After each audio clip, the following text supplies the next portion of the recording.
Metonímia, metafora, prirovnanie a personifikácia sú umelecké obrazné pomenovania. Pomenovávajú teda javy nepriamo, obrazne. Na základe podobnosti prenášajú pomenovanie z jedného javu na druhý. Metonímiu využívame v bežnej komunikácii. Vzniká prenášaním významu na základe vnútornej, teda vecnej a logickej súvislosti. O metonímii hovoríme vtedy, keď časť pomenujeme celkom alebo celok časťou.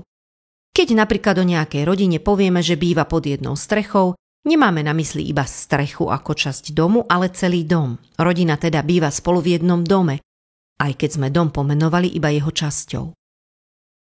Počas majstrovstiev sveta v hokeji môžeme povedať, že Slovensko vyhralo zápas. V skutočnosti však zápas vyhral slovenský hokejový tím. Keďže sme však na nich hrdí, označili sme časť národa, teda hokejistov, za celý národ, pričom sme použili metonímiu. Metonímia vzniká prenášaním významu na základe vnútornej, čiže vecnej súvislosti, no metafora vzniká prenášaním významu na základe vonkajšej podobnosti dvoch vecí alebo javov. Slovným spojením označujúcim istú vec alebo istý jav pomenujeme inú, podobnú vec alebo podobný jav. Keď teda o niekom povieme, že na nás spustil vodopád slov, urobíme tak preto, lebo jeho slová sa, obrazne povedané, z neho lejú podobne ako voda z vodopádu. Iným príkladom na metaforu môže byť spojenie kvapka šťastia.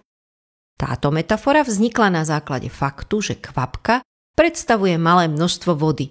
Preto by sme kvapke šťastia mohli inak povedať aj trocha šťastia. So šťastím sa spája aj známa veta usmialo sa na mňa šťastie. Ide o špeciálny druh metafory, ktorý sa nazýva personifikácia. Ide o prenášanie ľudských vlastností na neživé predmety alebo javy. Básnik alebo spisovateľ personifikáciu používa preto, lebo vlastnosť určitej veci sa dá prirovnať k nejakej ľudskej činnosti alebo vlastnosti. Napríklad silný vietor ľahko prirovnáme k nahnevanému človeku, pretože je nevyspytateľný alebo môže spôsobovať škodu. Vznikne tak personifikácia vietor sa hnevá. Prirovnanie je založené na princípe metafory. Prirovnáva nejakého človeka alebo jav k inej veci, inému človeku alebo javu na základe ich spoločnej vlastnosti. V texte sa dá ľahko spoznať podľa spojok ako, ani, jak, sťa, akoby, ktoré obsahuje.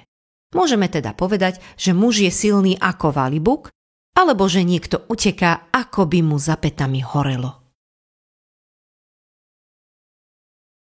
A prečo sme povedali, že prirovnanie je založené na princípe metafory? Oba vznikajú na základe vonkajšej podobnosti. A ak z niektorých prirovnaní odstránime spojku, vznikne nám metafora. Ako?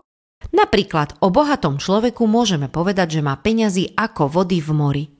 To je prirovnanie. Môžeme však povedať aj to, že má more peňazí. Takýmto zjednodušením nám už vznikla metafora. Takisto môžeme o niekom povedať, že je usmiaty ako slniečko. V skratke však povieme, že je také slniečko. A tak opäť spravíme z prirovnania metaforu. A teraz skúste vy. Ide o metonímiu, metaforu alebo prirovnanie. Cestujem dvojkou. Metonímia, necestujem dvojkou, ale autobusom číslo 2. Slnko sa usmieva. Personifikácia. Usmievať sa je ľudská vlastnosť. Ostrý ako nôž.